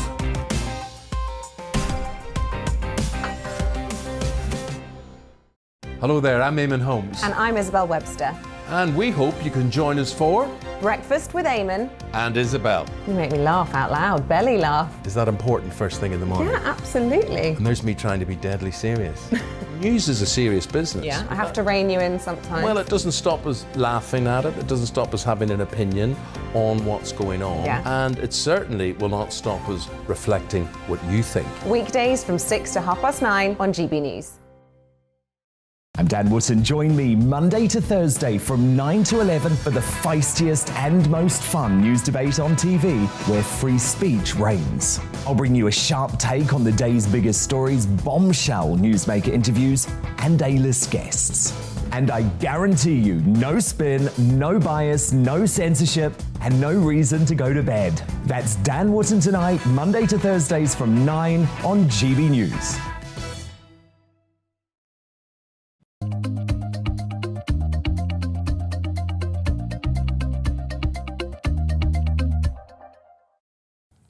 And welcome back to this On the Money special Beat the Squeeze, a spring statement look ahead.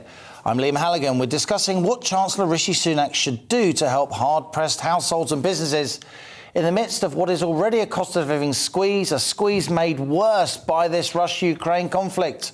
These are serious times, and serious times call for serious choices. Can Sunak splash the cash and keep the UK government's finances on the straight and narrow at the same time and keep inflation under control? That's what we're discussing. Before we continue that discussion, GB News Northwest reporter Bradley Harris has been meeting locals on the Fylde coast near Blackpool, near that Tory spring conference we were hearing about, to find out how painful the cost of living squeeze is for them. £70 for just over half a tank of fuel and bulk cooking to save on gas.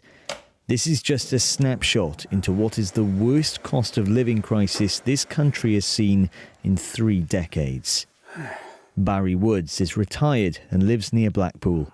As the cost of living rises, he's been changing his lifestyle to try and save money. Yesterday morning I went out and did all my week's shopping on my push bike, which is great. The saddlebacks are overflowing, but I did it so the car can sit here, so I don't have to waste fuel like that. Utilitarian stuff, like milk and bread, have gone up 20-25%. So usually when I cook enough for 2 or 3 meals, which cuts down the usage of gas or electric like that.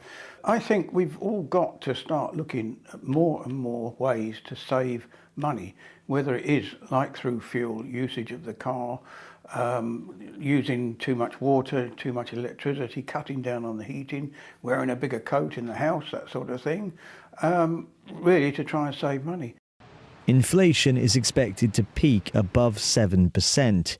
And in April, the energy price cap is set to increase by 54%. That's the largest ever rise, affecting over 20 million people with a bill of roughly £2,000 a year. Half an hour away is Nigel. He's a painter and decorator working on a job in Lytham St Anne's. He's worried about how quickly fuel is going up. Well, I have to get from A to B to work because I work all over the place. Being a decorator, I'm here, I'm there, I'm wherever the work is, I go. So obviously, with all my gear, I need my car to get to work and then get home. But I'm trying more to think about going to one area and doing maybe more than one thing in one area, trying to get everything. So I'm not driving around too much. I'm trying to limit my driving to keep my cost of my petrol down. So I'm consciously doing that now, because it's just, you know, if it carries on, it'll just be too expensive. You know, and you can only put so much on the price of a job before you price yourself out of work. As prices go up, real incomes and living standards for millions of people in the UK have been dropping for over a decade. The rising cost of living is, for many people, a new chapter to an already existing crisis. Bradley Harris, GB News. Bradley Harris there, GB News Northwest correspondent. My panel is still with me. We're discussing what Chancellor Rishi Sunak can do to help you in his spring statement on Wednesday. Steve, you're still with us. Steve McNamara of the Licensed Taxi Drivers Association. 70 quid for half a tank of gas in a regular family car. Yeah. Unbelievable. And you can see the impact on that gentleman's small business. It's impacting businesses across the country. There's absolutely nothing that hits people more, because he will have undoubtedly priced jobs, you know, weeks or months or you know, much longer ago, and he's now got to factor in the fact that it's costing him so much more money to get there. But this is particularly true now with delivery firms. I mean, I was speaking to one yesterday. They're on the brink, to be honest, because they've got long-term contracts, and they're now their fuel bills have gone up 40-50%. Yeah. Their biggest ongoing cost is fuel. There's absolutely nothing you can do about it. It's a real crisis. Burns through their margin, puts them into loss. Massively so. And so they go out of business. And at the moment, so many firms are having to invest large amounts of money in new green technology, that they're wanting to do that. But if they're having to pay 40 and 50% more for their fuel costs, the possibility of them going green and having the money to do it isn't there. This is going to have a much wider impact, not just on the businesses now, but on possibly as we move towards a greener economy. Let's turn back to Alexa Ward of the Fuel Poverty Action Group. Alexa, you used a word which struck me earlier and chimed with me, because it's a word that's been used by lots of GB News viewers and listeners on this show in their tweets and emails, and when we've had them appearing on this show live. You used the word fear. There is a lot of fear out there. Do you think the political class really gets how acute now this cost of living squeeze is, particularly at the sharp end where your campaigning charity works, and particularly in terms of fuel bills? No, absolutely not. Otherwise, they wouldn't be acting in the way that they are. I think not only do they not understand the fear that people are in, that they won't be able to make ends meet, but they don't understand that people are also looking to see where that money is going, and they're not very happy about it. There's a lot of anger in addition to fear. So right now, people can't turn on the lights, they can't turn on the heat, but they see Shell and BP and fossil fuel giants making record profits in numbers that are so hard you can't even fathom. Like, what does 44 billion mean in Shell's profits? That's a lot of moolah. That's a lot. If you scrolled for 40 to compare a pin dot of a household income to 44 billion, you'd be scrolling for minutes before you got there. 44,000 billion. And of course, the big oil companies, the big retailers are making lots of money because fuel prices are high, and they're selling petrol made out of oil that they may have bought months, years ago even, that was much, much cheaper. And that's why another important thing that could be announced in the spring statement is a windfall tax that people have been discussing now for several months, where those obscenely high profits that are putting so many people into poverty are taken back and relieving pressures on households. Which brings us to Michael Jacobs. Michael, you and I have discussed the windfall tax in the past. Tony Blair's windfall tax in 1997, it went through the courts, it was seen to be legal, it was implemented. And you'll have heard there that clip from Kwasi Kwarteng, putting his finger on exactly the issue that Alexa Ward was outlining. In your wildest dreams, could the Conservative Party introduce the windfall tax on those petrol retailers that Labour's been calling for some months? I think it is possible that they could do it. It wouldn't be the first time that an energy policy adopted by the Labour Party was vilified by the Conservatives and then introduced by them. Of course, the energy price cap fits that description. I think it's unlikely now that a windfall tax, meaning a tax on past profits, is likely to be implemented by the Chancellor. He has said pretty strongly over the last couple of weeks that he doesn't approve of that. But of course, a tax on the oil and gas sector, which, as Alexa says, have been making huge profits. And of course, for the very reason that people are now struggling with their energy bills. This is exactly the same thing. They are the beneficiaries of it. They are able to charge the global market price, which they've done nothing to increase, but which is increased for other reasons. And by charging that, they make huge amounts of profit, and ordinary consumers really struggle with their bills. So it's two sides of the same coin. One group of people getting the costs, the other group of people, the energy companies, getting the benefits. I don't think he will introduce a retrospective tax, that is on their profits over the last year, large though they have been. But I do think it's quite possible that he will introduce a forward-looking tax from April the 6th this year on energy and gas companies to raise the tax rate that they pay. That's been done by Conservative chancellors in the past. George Osborne increased the tax rate on oil and gas companies in the middle of the decade. Gordon Brown had done so earlier. And that seems to me to be entirely compatible with a rejection of a windfall tax, which is generally thought to be a retrospective tax. So it wouldn't surprise me if he did that. It is the obvious way to raise money from people who have very few friends. They have vast extra resources they weren't expecting. And that money could then be distributed in some way to help poorer households meet these higher energy costs that they're paying. Vicky Price, we've got to move on, but in a word, you used to run the Government Economic Service. Could Michael Jacobs be right? Could we see a windfall tax? He could, but remember, of course, oil companies already pay an extra tax. They pay more tax, corporation tax, plus an extra tax additionally. So the government is already collecting quite a lot more tax from them. And the second thing is that now that we're rethinking energy security, there is a lot of pressure for those companies, possibly, to explore yeah, and do more. Yeah. So I think perhaps the time has passed. Vicky Price, you're going to stay with us. Alexa Ward from the Fuel Poverty Action Group, thanks so much for coming into the studio. We'll see you again. And Steve McNamara, of course, from the Licensed Cab Drivers Association. Friend of the Chancellor. We now hear. Still to come on this. During this On the Money special, you can watch my exclusive interview with Business Secretary Kwasi Kwarteng. He has a lot to say on net zero. Controversial. Here's a taster. I've always been clear that gas is a transition fuel. We can't simply do what Extinction Rebellion would like us to do and simply just switch the lights off, no pun intended, on the North Sea. We can't do that. For lots of reasons. One, there's a strong economic reason. We employ something like 250,000 people in the oil and gas sector here in the UK. And secondly, more importantly, that gas is our gas. It means that I talk about energy independence. It means that we're independent. We're not reliant on Russian gas. Business and Energy Secretary Kwasi Kwarteng there. More of him coming up with me, Liam Halligan, here on The Money on GB News TV and DAB plus digital radio and online. Time for a short break. Stay with us. You're on The Money.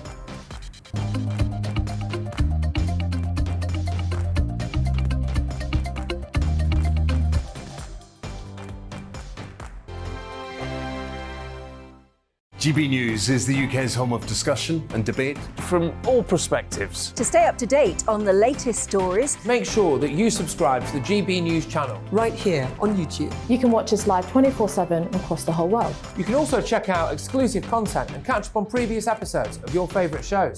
Every day, we ask the questions that you'd ask, so why not add your voice to the conversation in the comments section? Don't forget to subscribe. We are GB News, Britain's news channel.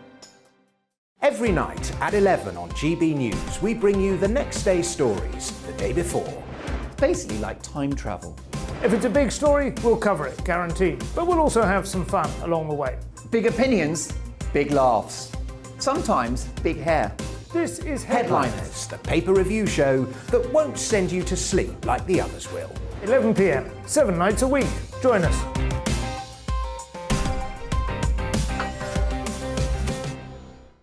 Hello there, I'm Eamon Holmes. And I'm Isabel Webster. And we hope you can join us for Breakfast with Eamon and Isabel. You make me laugh out loud, belly laugh. Is that important first thing in the morning? Yeah, absolutely. And there's me trying to be deadly serious. News is a serious business. Yeah, I have to rein you in sometimes. Well, it doesn't stop us laughing at it. It doesn't stop us having an opinion on what's going on. Yeah. And it certainly will not stop us reflecting what you think. Weekdays from 6 to 9:30 on GB News. I'm Dan Wootton. Join me Monday to Thursday from 9 to 11 for the feistiest and most fun news debate on TV, where free speech reigns. I'll bring you a sharp take on the day's biggest stories, bombshell newsmaker interviews, and A-list guests. And I guarantee you, no spin, no bias, no censorship, and no reason to go to bed. That's Dan Wootton Tonight, Monday to Thursdays from 9 on GB News.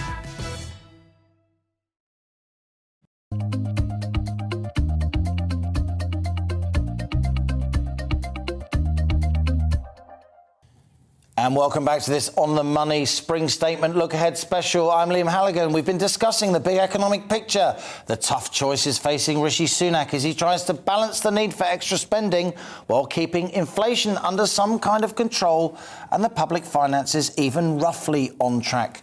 The key question really is, what can Rishi Sunak do for you? Not only for households, but also for firms, because there's no price cap at all on company fuel bills. They're fully exposed to wholesale markets for electricity and gas.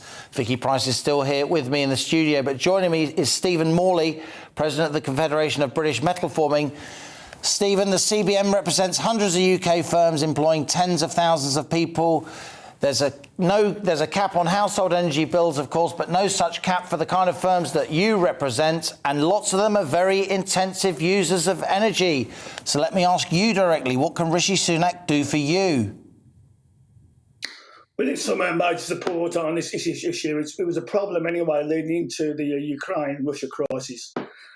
One of our members, who was actually an MOD supplier, has seen the price of their gas increase from 46 pence per firm to £2.50 per firm.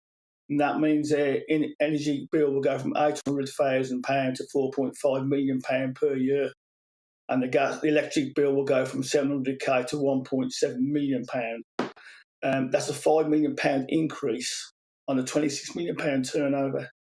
So, that's just one example of a forging company based in the Midlands. But we've got many members who are high intensive users, and even the ones who are less intense in terms of the usage are all affected relatively. So the Chancellor has got to act. He has got to do something, with some of the levies in place that people may not be aware of unless you're in the industry. We need to look at the climate change levy for one. That needs to probably look at being removed. The increase of the relief and renewable levies also. These are all taxes we pay on our energy that affect us. So they're really important that we get some action. Stephen, we're a little bit pressed for time today. We are going to hear from you next week during the spring statement, I hope. You're always welcome here on the show. But what's your 30-second elevator pitch to Rishi Sunak now? Do you think he really gets that if he doesn't do something to help energy-intensive firms, he's going to have a lot of redundancies on his hands? Yeah, the good work he's done with the furlough scheme will be lost. We've got that many problems at the moment. Facing us, it's really, really important that he does some action. Delaying the national insurance contribution to next April will be a good start. Thank you very much, Stephen Morley, who's the Chief Executive of the Confederation of British Metal Formers. Vicky Price, you all know, we've talked about it a lot. A lot of these firms that are energy intensive, they're in those red wall seats that the Tories need to regain if they're going to stay in power. Well, you've seen the difficulty that firms have in raising their prices to the final consumer. That's going to be the real issue. And of course, we are going to see some problems. Look at the P&O debacle of today, where they have to do something about wages. They can't afford to pay the people, so they can't raise the prices accordingly. And that is going to be happening everywhere. And the energy-intensive sectors, of course, are the most exposed to this right now. So Sunak is going to have to act, I think, if he wants to keep those seats. Vicky Price, Centre for Economic and Business Research, as ever, thank you. And we'll see you next week during our spring statement coverage. Now, each episode of On the Money features an in-depth Money Talks discussion. And as part of this GB News Spring Statement Look Ahead, we've got an exclusive interview with Kwasi Kwarteng, Secretary of State for Business, Energy and Industrial Strategy. We know the Spring Statement will soon be upon us, but next week, the government's also unveiling, in light of this Russia-Ukraine conflict, a new British energy security strategy. So it seemed to me like the right time to sit down with Kwasi Kwarteng for my latest episode of Money Talks.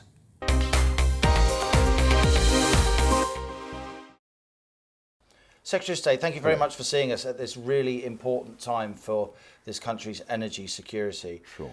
Can we accept that successive governments of all political stripes for several decades in the UK have been naive when it comes to national energy security? I think you're right, Liam. I think if you look over the last 30 years, governments have taken quite short-term views, and this is nowhere more apparent than in nuclear. Our attitude to nuclear energy, frankly, I think has been woeful.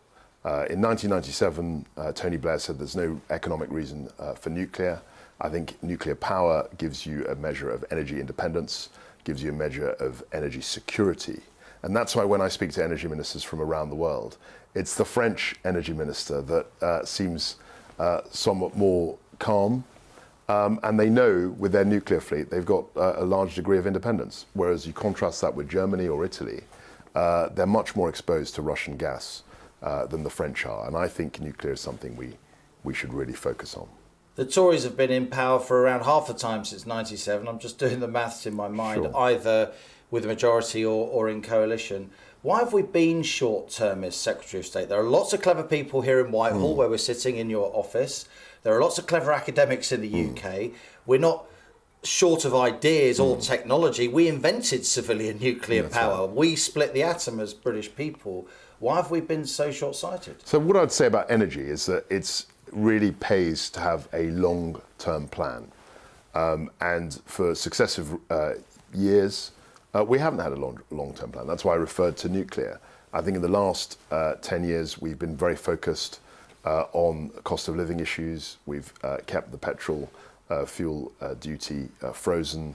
We've tried to help consumers. But now we're focusing on power generation. And that's why, certainly since 2019, since I became a minister here, the department has been focused on those longer term issues, on renewables, on developing new forms of technology. Hydrogen, that's a big, exciting technology, which when I started 3 years ago, people weren't really talking about.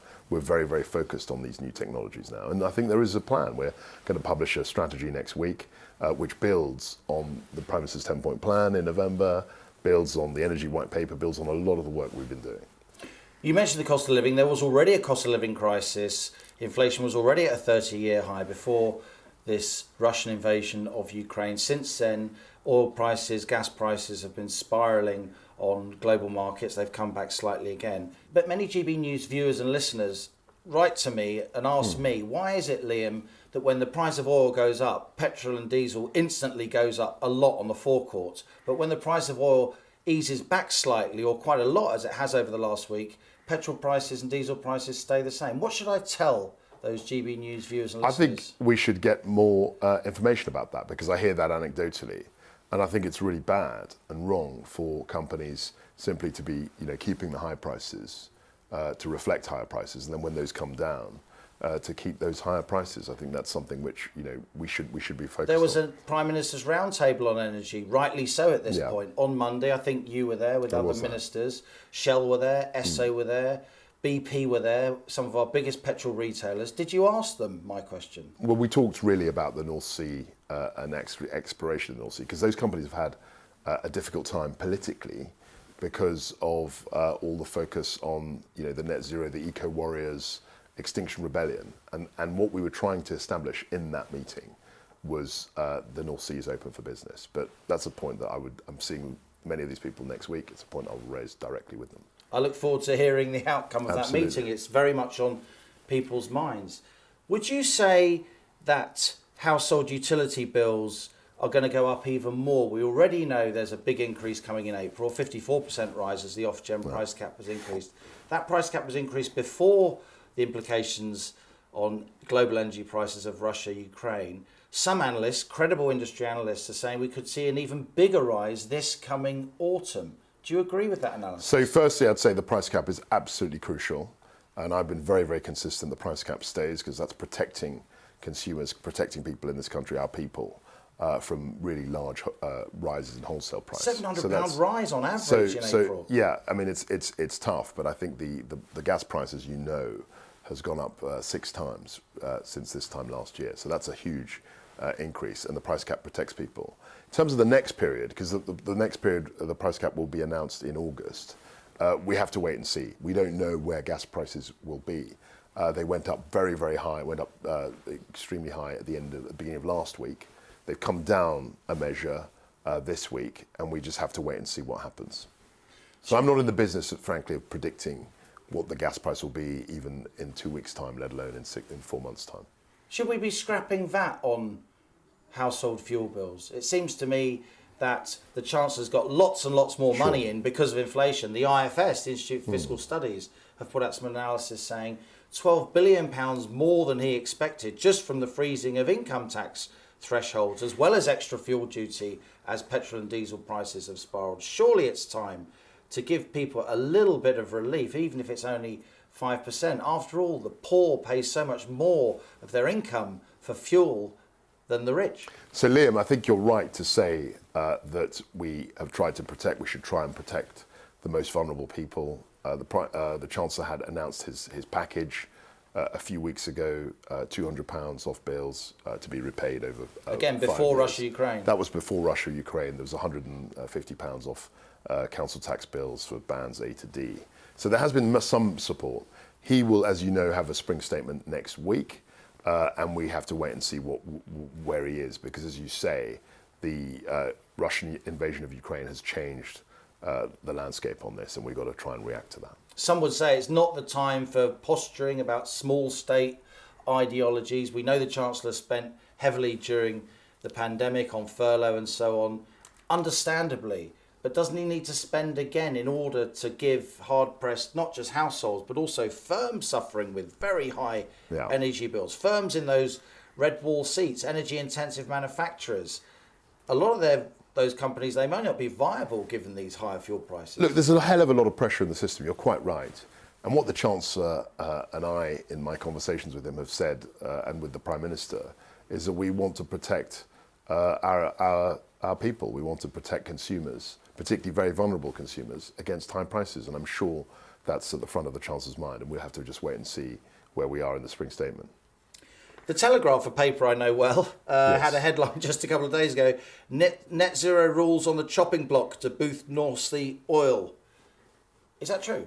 Well, look, net zero is obviously a very interesting subject to debate. People are very engaged with it. It happens to be the law of the land. So net zero is something that we want to decarbonise. But how we get there and what the means we get there, that's a matter of wide debate. I've always been clear that gas is a transition fuel. We can't simply do what Extinction Rebellion would like us to do and simply just switch the lights off, no pun intended, on the North Sea. We can't do that for lots of reasons. One, there's a strong economic reason. We employ something like 250,000 people in the oil and gas sector here in the UK.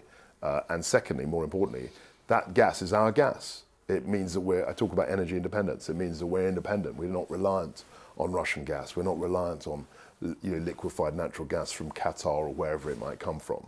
The North Sea is really important for our energy security. It's also important for jobs, and it also, the gas from it drives new technologies like hydrogen manufacturing and also carbon capture. All of these things depend on North Sea gas, and I think it's absolutely right that we should be focusing on that. And yet you all know in recent years, as the net zero agenda has come to the fore, it's been harder and harder for the oil industry, the gas industry, to develop fields in the North Sea, to get permission to develop fields in the North Sea. You were very honest and open at the beginning of this interview about the fact that we as a political and media class, policymakers, have been naive about energy security. Do you think we've prioritised over recent months and years virtue signalling when it comes to the net zero agenda over grown-up questions of whether or not we can indeed keep the lights on? So look, I think you make a good point. I think that we've been focused on net zero. Lots of people are focused on net zero. But they're not called out on this, the Labour Party. In 2019, they said we were going to have net zero by 2030. Which would have had a devastating impact on what we're talking about. And you've moved it to 2050? Well, no. Our position to 2050 was before that. And they said, no, 2050 is too late. The planet will be destroyed. So we've got to move it to 2030, which is completely non-credible. It was not a feasible policy. But when you look at the footage of COP26 in Glasgow, ministers chest beating in tears, doesn't it all look a bit ridiculous? Well, look, I think to say that the climate issue is ridiculous is not right. But I think we've got a balanced approach, okay? We think that we should decarbonise, but we should do it in a way that is realistic, and we should look to affordability and security. That's our plan. The Extinction Rebellion, the eco-socialists, whatever you want to call them, would say that we've got to try and rush to net zero regardless of the cost, regardless of the impact on ordinary people. And that's where I would disagree with them. Isn't that a bit of a false dichotomy, though, between the government of Great Britain and Northern Ireland on the one hand, and quotes the eco-warriors, the Extinction Rebellion people on the other? There's, the vast majority of people are in the middle somewhere. No, and they need to pay their bills now, Yeah. and they're being charged, Secretary of State, 25% of their electricity bill is for renewable subsidy, often going to big conglomerates, landowners. Why not delay that 25% subsidy to green energy on people's electricity bills that they're paying now? Why not delay the renewal obligation for energy-intensive firms until we get through this situation? So in terms of where the majority of people are, my sense is that they are not with Extinction Rebellion. But a lot of people, and I would say a majority of people, do care about climate change. They do care about the changing weather patterns. They see the effects of that around the world. They want less pollution, obviously. Absolutely. Yeah. So I would say to you that the approach of the government is quite a balanced one. We're saying that there is an issue with pollution, there is an issue with burning fossil fuels, but we're not going to do that we're not going to reduce dependency on traditional forms of energy to the point where we're going to completely put massive burdens on our people. We can't do that. And as I've said, I think gas is a transition fuel. Gas unlocks new technologies. It keeps security because it's in the North Sea, and it allows us to have energy independence, which is critical. But wouldn't it be better to take subsidies for renewables out of general taxation rather than loading them on the bills of households, again, with poor households paying a much higher share of their income on those fuel bills, rather than loading those renewable subsidies on energy companies that are energy intensive across the red wall seats, manufacturers, all kinds of hands-on companies that use lots of energy? Why not shift it to general taxation? We're unusual in this country for putting it on our energy bills. The Germans have just taken these renewable subsidies off their energy bills. Why can't we, at least for now? So we're looking at a range of, we're always looking at options. We're always looking at the balance, how we can support energy intensive industries, how we can protect consumers. We're always looking at those things. But you will know, as an experienced journalist and economist, that all those fiscal issues are things for the Treasury. I share my thoughts with them, and I want to protect consumers. That's my primary focus.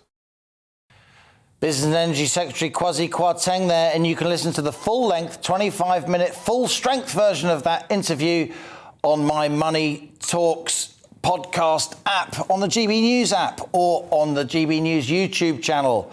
Now, we've been asking what you'd like to see in the spring statement. Here's a few emails to end. Jeff says Sunak could have frozen the fuel tax duty at the level it was before the recent increases in oil price. The Treasury's profiteering. Mariana says we all need to do our bit. Think before we use the car. Use energy more effectively. And Gillian said Rishi needs to tackle fraud and reduce tax. I'm livid.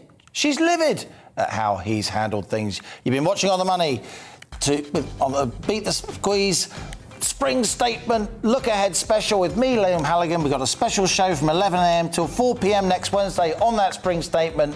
I'm here on the Money every day from 1 p.m. to 2. But for now, this is GB News. I'm Liam Halligan, and that was On the Money. Hello, I'm Alex Deakin with your latest weather update from the Met Office. A sunny day today, and there's more of that to come tomorrow as well. Feeling pretty warm by the afternoon. Just a bit more breeze picking up across the northwest of Scotland. The isobars pinching together here, but otherwise high pressure dominating our weather. Through high pressure, the air is sinking, and so we're not going to see much in the way of cloud. A little bit bubbling up through the day. Maybe some misty conditions on the east coast of Northern Ireland, perhaps the southwest of Scotland. The sunshine a little hazy in northern Scotland, where there is a breeze blowing, but other